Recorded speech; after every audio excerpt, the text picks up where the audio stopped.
and especially for the fathers, because they are responsible for that.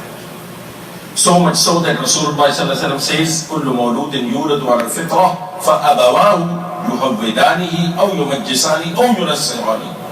Every baby is born on a true divine nature. It is the parents that they make them a Jew, a Christian, or a Majusi, or a Muslim. So the parents have got a lot of responsibility with respect to their youth. And subhanAllah, we come over here and we just leave them growing like wild weeds. And we really don't care what's going on. We get happy, okay, he is studying.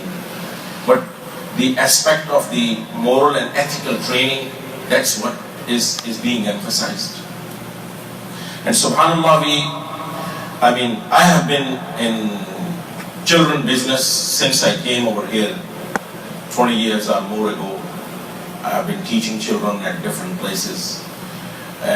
Basic training, sometimes we find out that is not being given by the parents.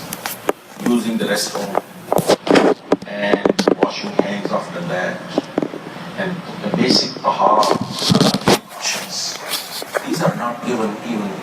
The children that they are coming for Hifz al-Quran or for Islamic schooling, they cannot get this basic training over here. It has to come from home. And it reflects that how much they are taken care. Anyway, Allah subhanahu wa ta'ala says in Surah Al-Kahf about the people that the king wanted them to commit shirk, and they wanted to stay on the oneness of Allah. And then Allah subhanahu wa ta'ala protected them in the cave.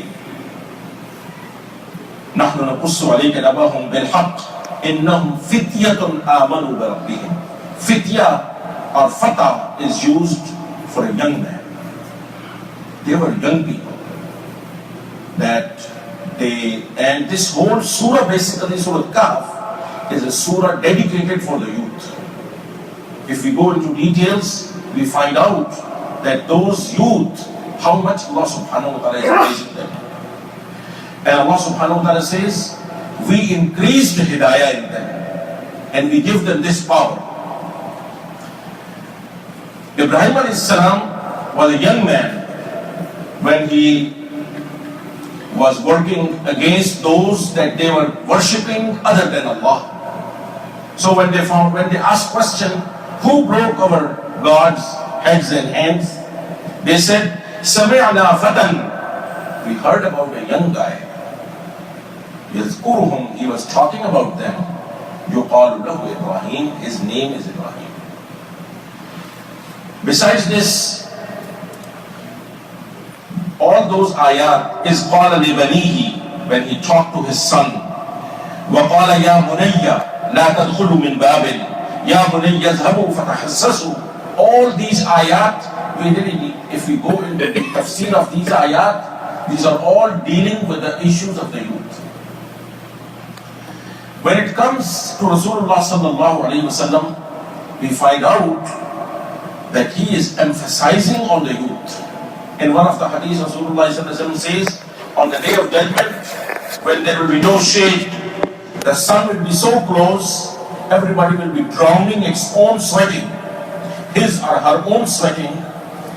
Only a few people will be at that time under the shade of the throne of Allah.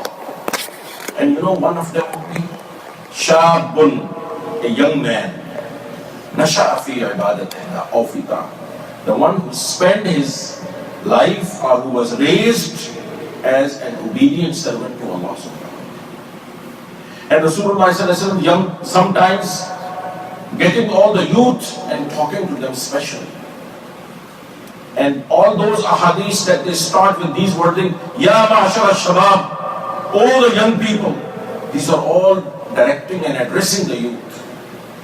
And Rasulullah sallallahu alayhi wasallam, he was blessed with the youth all around him. If you study the Sahaba, most of them that they took the heaviest burden of the deen of Allah subhanahu wa ta'ala, and participating with Rasulullah ﷺ in his prophetic mission, most of them were young. I'll just give you a few examples and you will be surprised. Such young people. And today at that age, we think our child cannot do anything. He is just a baby. But even at the same age, Rasulullah ﷺ is giving them, he is having so much trust in them that he is giving them very high level responsibilities.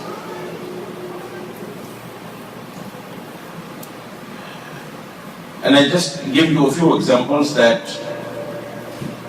there was a Sahabi when Rasulullah ﷺ in the 8th year after Hijrah went back to Mecca, and the Fatah Mecca took place when the Mecca was opened for the Muslims.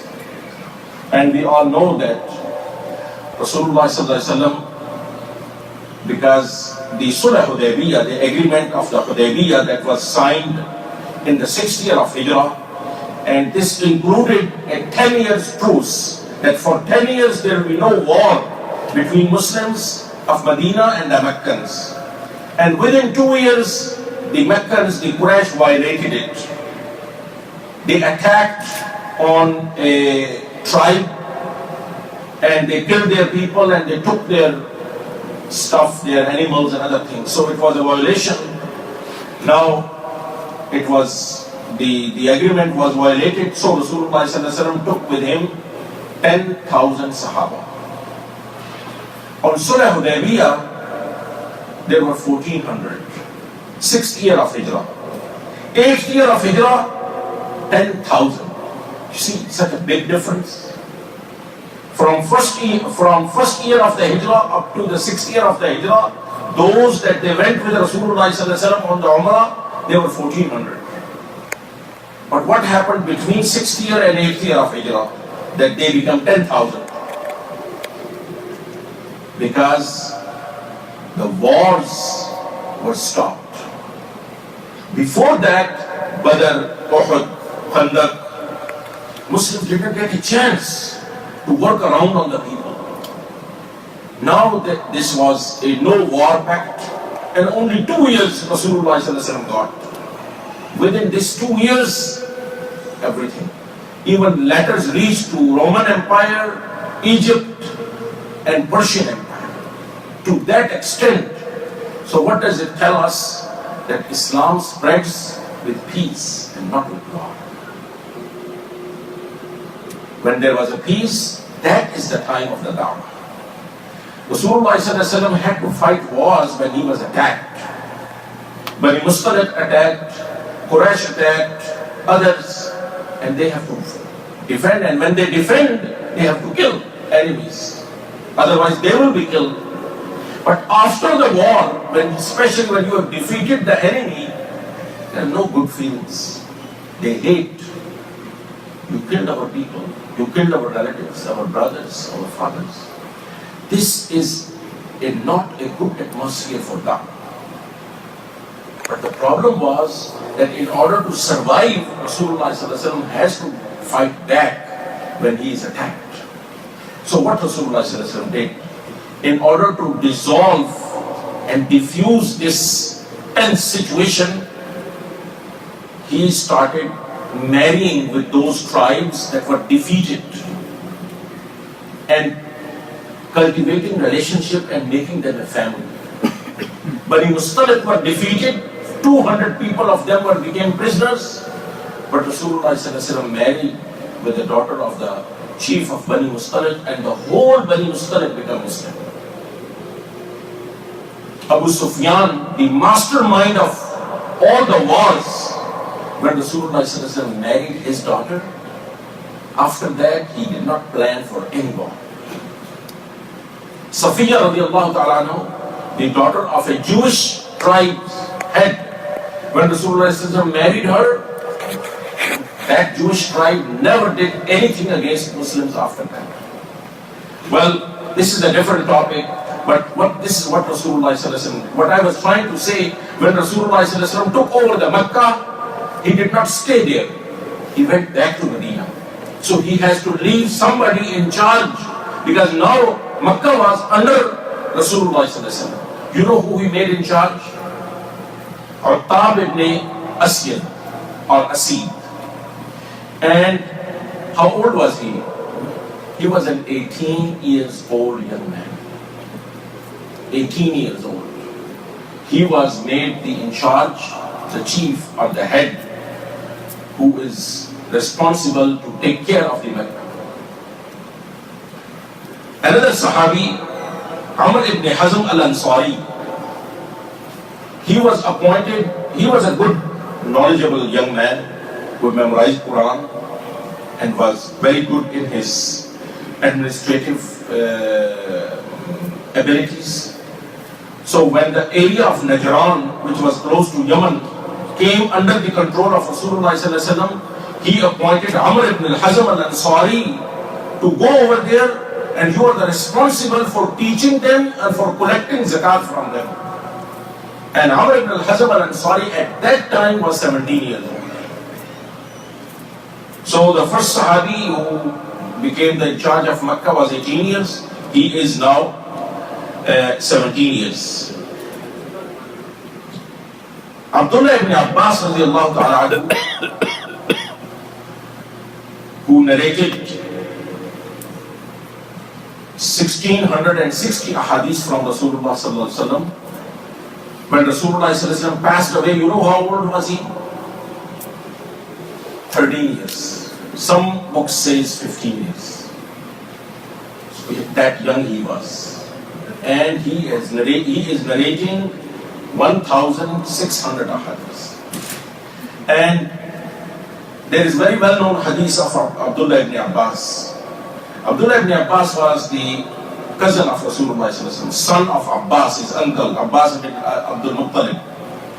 Abbas became Muslim late, after several years after Hijrah, about 6-7 years.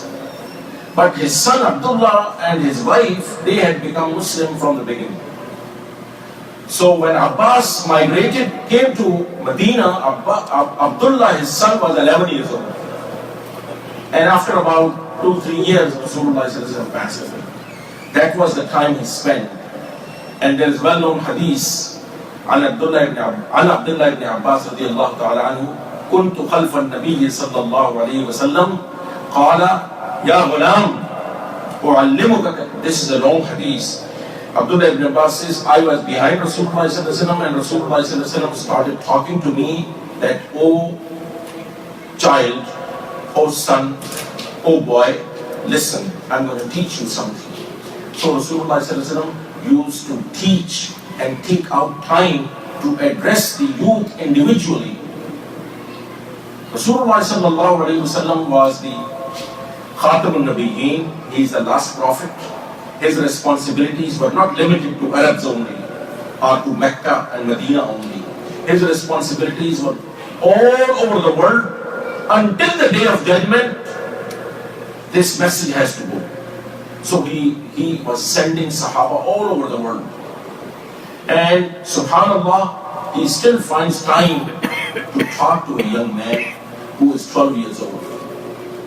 He still finds time to talk, to address a group of youth. And subhanAllah, today, my activities or my schedule compared to the schedule of Rasulullah sallallahu alaihi wasallam, I might be doing a job or running a little business, but I don't have time to talk to my own son, not to talk about other children around in the community. The sunnah of Rasulullah sallallahu alaihi wasallam is that we take care of the youth of the community. All of us, we need to get involved into it and pay attention to that, but I have no time for my own son. There is a joke that somebody knocked the door and the mom said, send his son, go open it and see who is that. And the son came back, he says, it's the same one who comes every weekend, and he was his father. So this is the situation. Anyway, we all know about Osama bin Zaid. When Rasulullah appointed him the head of a very big army, which included Abu Bakr Siddiq and Umar ibn Khattab and Ali and everybody. And Usama bin Zaid was 18 years old. He was a chief. And when Abu Bakr Siddiq radiallahu ta'ala wanted to keep Umar, he had to take permission from Usama that if you allow, I want to keep Umar because I need him in Medina. So Usama radiallahu ta'ala was like this. Arqam bin Arqam radiallahu ta'ala, we know that. We know that Arqam school. But basically Arqam bin Arqam radiallahu ta'ala was a young Sahabi, rich person who accepted Islam in Mecca, and he was 16 years only. He dedicated his home for Rasulullah sallallahu alaihi wasallam and for the Muslims. Rasulullah sallallahu alaihi wasallam used to teach Sahaba in his home. Umar ibn al-Khattab accepted Islam in his home, and he was only 16 years old. Zayd bin Sabit radiallahu ta'ala became Katib al-Wahi. He started writing the Wahi when he was 13 years old. And Rasulullah sallallahu alaihi wasallam picked him up. Those people that they used to write the Wahi, very blessed people. They are the one, this ummah has the Quran now. So Zayd bin Sabit was among them. Amr bin Salma radiallahu ta'ala was appointed imam for a tribe when he was only 7 years old, because he knew good Quran. And the people came and said, we need somebody to teach us and to lead us in the salat, and Rasulullah sallallahu alaihi wasallam sent him. Anas ibn Malik radiallahu ta'ala who narrated 2,286 ahadith from Rasulullah sallallahu alaihi wasallam. When Rasulullah sallallahu alaihi wasallam passed away, he was 20 years. When Rasulullah sallallahu alaihi wasallam went to Medina, his mom came with his boy Anas, who was 10 years old. Ya Rasulullah, accept my son as your personal assistant, servant. And what is the qualification that I should accept him? His qualification is that he can read and write. That was not very common in those days. So Anas radiallahu ta'ala used to come every day, spend day with Rasulullah sallallahu alaihi wasallam. As a boy, he was going inside the home of Rasulullah sallallahu alaihi wasallam and all that, and he noted so many things that he is narrating more than 2,000 ahadiths. Besides this, my respected brothers, there are so many others. We cannot go into all that list, and this includes ladies also. Aisha radiallahu ta'ala anha, Asma radiallahu ta'ala anha, Sumayya radiallahu ta'ala anha, and all others. That there was one Sahabi, his name was Habib Ansari. He was 45 years old. When there was a person who claimed that he is also a prophet, he came to visit Rasulullah sallallahu alaihi wasallam in his last days, and he saw all the Sahaba around Rasulullah sallallahu alaihi wasallam, and whatever Rasulullah sallallahu alaihi wasallam says, they listen, they obey, they rush to do what Rasulullah sallallahu alaihi wasallam wants. So he got impressed. He said, this is a good idea. One should be a Nabi. So he went back to his own tribe, and he had all his tribe was obedient to him. He said, I am a Nabi from now on. And he wrote a letter to Rasulullah which says, Min Musalama Rasulullah ila Muhammad Rasulullah.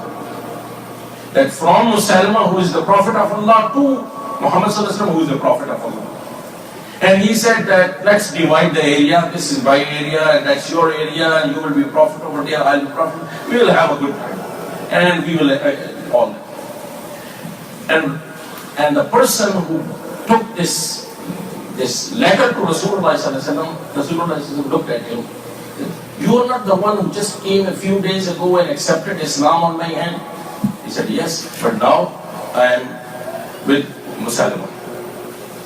Rasulullah said, you turned away from Islam and you are damaging the deen. If you had not been a messenger of Musalma, I would have killed you. Because the rule was that the messengers who bring messages are not to be killed. Anyway, Rasulullah sent him back, then he wrote a letter, which is Min Muhammad Rasulullah sallallahu alaihi wasallam ila Musalma kazzab. This is what Rasulullah wrote. That's why he is known as Musalma Kazzab. Kazzab means the liar. From Rasulullah sallallahu alaihi wasallam to Musalma the liar. And Rasulullah sallallahu alaihi wasallam explaining him what is Nubuwwah, what is Risala. It is only Allah who chooses. Nobody else can get it or earn it. And the letter was given to a young Sahabi. He was 25 years old. His name was Habib Ansari radiyallahu ta'ala. He went and he gave this letter to Musalma. Musalma got very upset. He asked Habib Ansari, what do you believe about Muhammad sallallahu alaihi wasallam? He said, he is Allah's messenger. And he asked, what do you believe about me? And he would say anything. He would not answer anything, just staying quiet. And he asked him again and again, and he is not answering. So he thought probably he got deaf or something.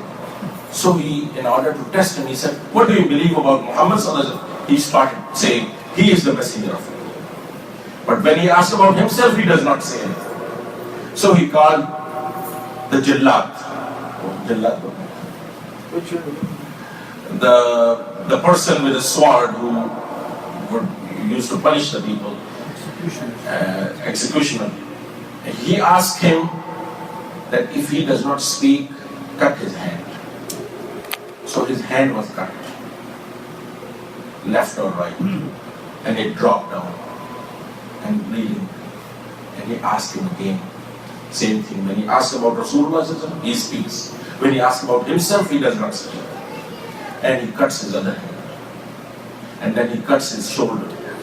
And then other shoulder. And he keep on testing him, and he is not saying anything until he fell down and died over there. The youth around Rasulullah sallallahu alaihi wasallam did a lot.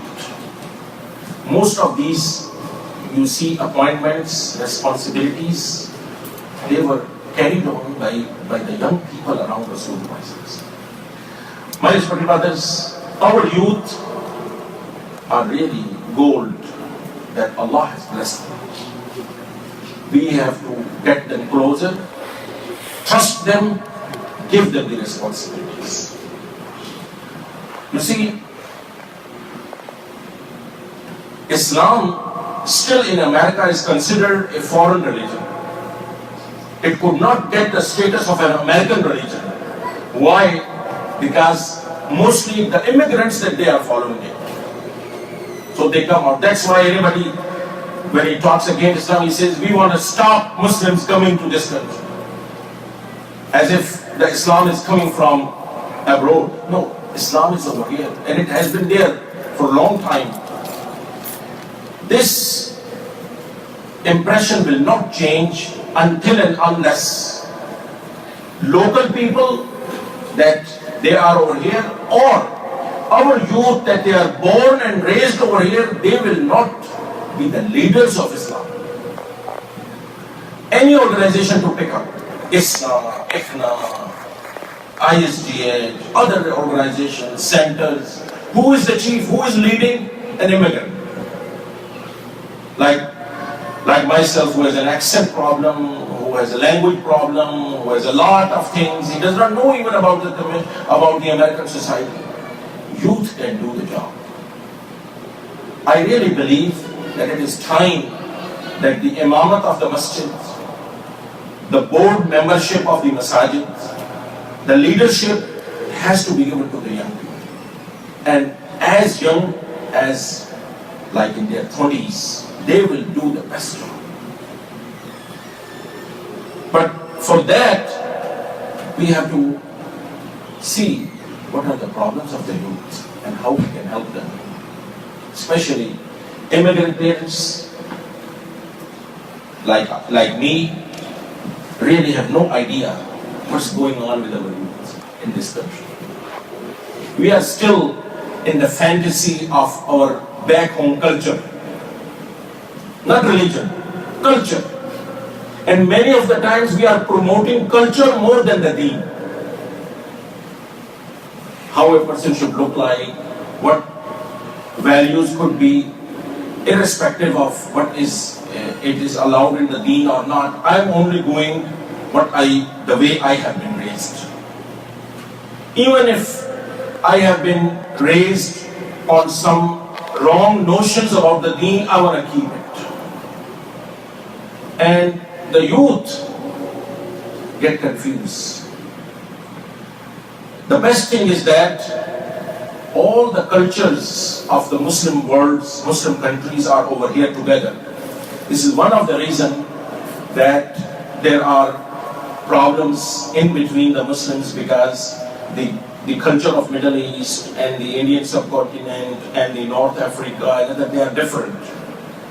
And we don't go along with each other.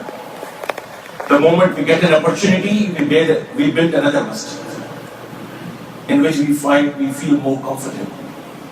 And we really don't know how the youth are taking it, how they are thinking about it. What is this going on? And long time ago, when I used to be in Sinat Masjid, it became very popular at that time that two little kids standing at the door of the masjid, and they were asking what these uncles are doing in the masjid. And the other was saying, they are having a meeting. And he said, do you know what they do in their meeting? He said, what? He said, they fight. They were just talking to each other and somebody was listening to them. There are a lot of things that unconsciously we don't know, but it is having a negative impact on our youth. Basically, when the youth grow up and they reach the age of puberty and become adults, we really don't teach them anything. They learn from here and there. No proper programs or classes or anything. Especially, there are detailed ahkam in the Quran and the Sunnah. Many of them don't know about the taharat also. When the bath of the shower taking shower becomes fard, and what are the farais, how to formally take the shower. I mean, if they don't know in the beginning that they have to wash hands and they have to use towel paper and water also for the istinja, I mean, how will they know other details? And then they are in the cultural dilemma also. They are going to school over here, public school, which is a totally different culture. At home, it's a totally different culture. And they develop dual personalities. They try to please everybody at home and outside. And they go through this very difficult situation. Besides this, the other outside problems, when they see Muslims are being discriminated, Islamophobia, all other media war against Muslims, this is also a point that makes them restless and makes them confused. What is this going on? Sometimes they become an easy victim of extremists and ISIS and all those things because they are not being even properly taken care. And this is keep on happening around us. In Birmingham, a few months ago, a young girl, she after high school, when she got admission in the college, she disappeared. Told her parents, we are going on a college trip, and the next day she is calling from Turkey that I'm entering Syria, I'm making my life over there, and she joined ISIS. And the understanding of Islam and all that, it's sometimes getting to that level because we get so confused, we don't know what's going on. The solutions, the suggestions, first of all, the families, they need to take care of their children. If the family is not educated, if the parents are not educated, they are not educated means not that they don't have a degree, but they don't know about what is going on around in the culture, in the schools, on the internet, on the Facebook, what is going on. Then they need to take help from somebody. And that's where the masajid should come. That the youth programs, or the youth imam, or imams for young people, or somebody who is taking care, who knows all this thing going on in the minds of the youth, and he is the one who can handle them. And besides this, our community overall should invest in taking care of the youth. We should establish a fund. Everybody should pay generously, because this is a question of the next generation. There should be enough funds that we can easily arrange good programs for the youth that they like, and they get involved into this. And this money that you will give, definitely this will be a sadaqah, because you are giving it to save somebody's iman and Islam and future. And if some young man is learning a little bit deen, then he will be able to teach his children when he'll grow. So your investment will go a very long way. I would really request, and we will do is some planning over here, inshallah. The another major problem is that when we teach our youth something, we just don't order them, because they don't understand it. We need to explain it to them. You have to put on scarf when you go out. That's it. And the mom does not know how to explain it. She is feeling so much under pressure in the school or others. Unless and until she does not have the importance of this scarf in her heart, understanding, she won't be able to carry it on. Or she will do it as long as she is under the influence of the parents, then she will not do it. So, if she understands, studies about it, and then realize it and does it on her own, that's where it's going to work. The same goes with the other namaz padho. Why you didn't perform your salat? You need to tell them something about the importance of the salat. What you will get, what you will lose, why you have to pray, what it helps you, what it gives you. So, addressing the minds and the hearts is something that can work. Otherwise, it doesn't work. We have seen, wallahi, 20 years praying regularly, and then she went with an answer. Because the work was not done inside her. It was only forced. And sometimes we don't understand it. We are coming probably from a background or something that this is how we have been raised. And the situation over here is different. Similarly, the other related things, if we prepare them a little bit and then give them responsibility and give them a trust, they get involved, they get busy, they feel that, okay, I'm contributing something, this will help them and will give them a self-Islamic esteem and respect. And I mean, there are a lot of other things that we can discuss. We can ask the youth. They know whatever I have mentioned to you, it's probably only 5 or 10%. But if you talk to a young man, what is he going through, what he needs, he will tell you the rest of the story. May Allah subhanahu wa ta'ala really help all of us and give us the right understanding. And help us that we start thinking and planning something for our youth. May Allah subhanahu wa ta'ala protect all of them and protect them. They are the most blessed things that Allah has given us. They are the one that Anbiya alayhi salam has been begging and crying to Allah for the children. Allah subhanahu wa ta'ala has blessed them. And we are not taking care of them. This is not thanking Allah subhanahu wa ta'ala for them. أقول قولي هذا أستغفر الله لي ولكم ولسائر المسلمين. جزاكم الله خيرا. Okay, inshallah. Is there any, from the young people, is there any comment or any concern or anything? Would you like to know uncles? Let to know uncles. Yes. Oh, We should. uncles. Uncle is going to speak. Okay. Yeah. We all should recognize one thing. United States belongs to Allah subhanahu wa ta'ala. And what I tell, some people joke, some people are right in the newspaper, comments. Islamic Republic of United States of America. Why? Because where do we get Islam peace from? We get peace from Deen Allah.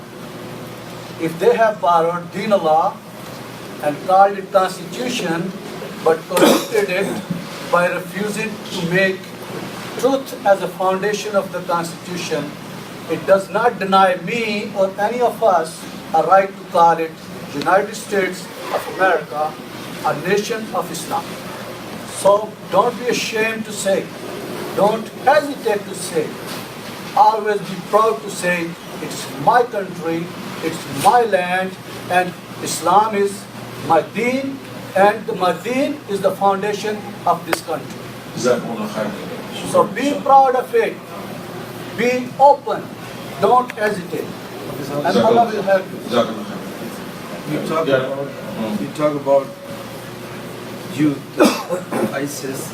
Has anybody ever come out and said what Islam is and what ISIS is? The youth.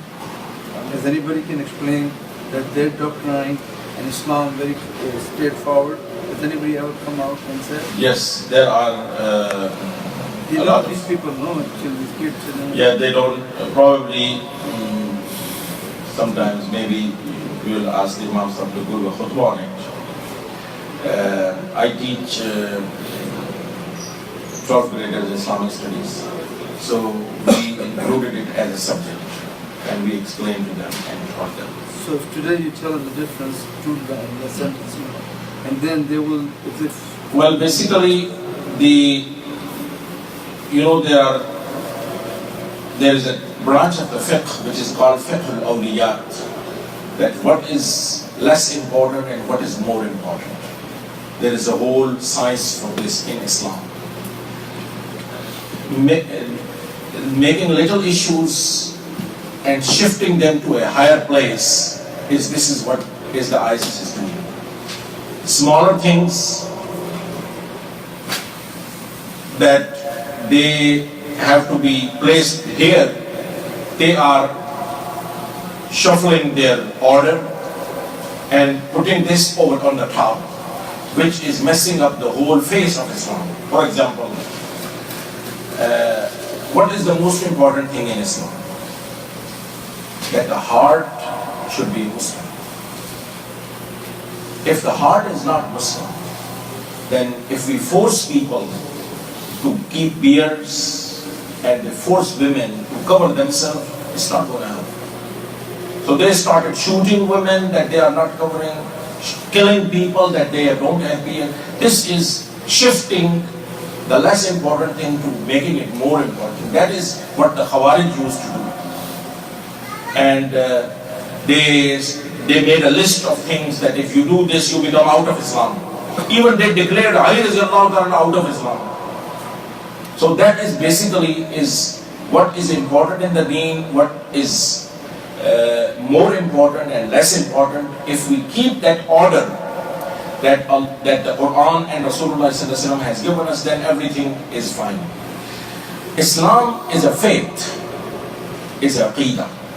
It's not a force that it just want to take over the whole dunya. Rasulullah ﷺ gave a message of peace, and not somebody like Christians and people of other faiths. They requested Muslims that we want to live under your governance. That was the situation. And now the things have gone so upside down that hanging people upside down and using the name of Rasulullah sallallahu alaihi wasallam. Anyway, the best thing is that to go to the shiur, Imam Sahib over here, and learn something about the basics of the deen, and in the fuqaha has separated that what is haram and what is makruh and what is makruh tahrimi and what is makruh tanzihi and all those things. And if we learn that order, then things become clear and one will not be just carried away by somebody on the Facebook or on the internet or something. They are just telling the youth that you want to make your akhirah. All these people are not on Islam, and they are talking about Muslims. That girl that she went from here to ISIS, she is sometimes communicating with her parents, and she is saying amazing things. She is saying that we were given strict instructions that you will not talk to the Imam of the masjid because he is against Islam, against Muslims.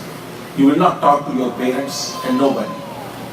And then on the Facebook she sent a message to her friends that hire a big truck and run over all these kuffar. So this kind of understanding, which is really messing up the whole message of Rasulullah sallallahu alaihi wasallam. May Allah subhanahu wa ta'ala help all of us and give us the right understanding. This needs a full-fledged discussion, that what are the basic principles of ISIS and how they are against the Quran and the Sunnah. There are papers on this, there are booklets that has been published on it. We really can look into it. Sir, one question sorry. That very simple Islam says do not be a war, do not touch the woman, do not touch the crop, do not destroy a building. Right? Basic. And they're not even wrong. They're not even following this one through. Yeah, not only this, there are a lot of other violations that is being done. Anyway, go yeah now. Azam for Sorry. तमाम खान के जो दुश्मन की दुआ कराएंगे क्या?